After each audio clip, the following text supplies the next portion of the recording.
KL রাহুলকে নিয়ে পাল্টাপাল্টি অফার দিল দিল্লি ক্যাপিটালস ও কলকাতা নাইট রাইডার্স। তো চলুন বিস্তারিত দেখে নেওয়া যাক। আগামী ডিসেম্বরে অনুষ্ঠিত হতে যাচ্ছে 2026 আইপিএল এর নিলাম।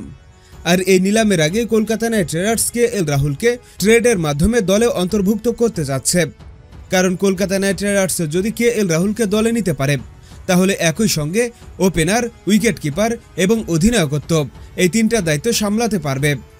এদিকে এই যখন অবস্থা, তখন কেএল রাহুলকে নিয়ে পাল্টাপাল্টি অফার দিচ্ছে দিল্লি ক্যাপিটালস এবং কলকাতা নাইট রাইডার্স। প্রথমেই দিল্লি ক্যাপিটালস কলকাতা নাইট রাইডার্সকে অফার দিয়েছিল রিঙ্কু সিং এবং আঙ্ক্রিশ রঘুবংশীকে দিলেই তারা কেএল রাহুলকে দিয়ে দিবে, কিন্তু কলকাতা নাইট রাইডার্স এই অফার বাতিল করে দেয়। এরপর রিঙ্কু সিং এবং আঙ্ক্রিশ রঘুবংশীকে না পেয়ে দিল্লি ক্যাপিটালস সর্বশেষ অফার দিয়েছিল সুনীল নারিনকে, যেন তারা কেএল রাহুলের পরিবর্তে ছেড়ে দেয়, কিন্তু তাতেও রাজি হয়নি কলকাতা নাইট রাইডার্স। তবে এই দুইটি অফারের বিপরীতে গিয়ে কলকাতা নাইট রাইডার্স দিল্লি ক্যাপিটালসকে অফার দেয় অ্যান্দ্রে রাসেলকে।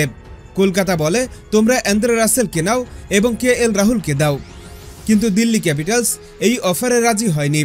তো বলতে হচ্ছে, পাল্টাপাল্টি অফারেও কেএল রাহুলকে নিয়ে একটা সমঝোতায় পৌঁছাতে পারেনি কলকাতা নাইট রাইডার্স ও দিল্লি ক্যাপিটালস।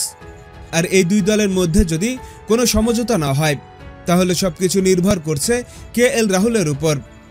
কারণ কেএল রাহুল যদি দিল্লি ক্যাপিটালসকে বলে দেয়, আমি আর আপনাদের দলের হয়ে খেলবো না, আমাকে ছেড়ে দিন, তাহলে কলকাতা নাইট রাইডার্সের জন্য সুবিধা হবে। তারা নিলাম থেকে কেএল রাহুলকে দলে কিনে নিতে পারবে।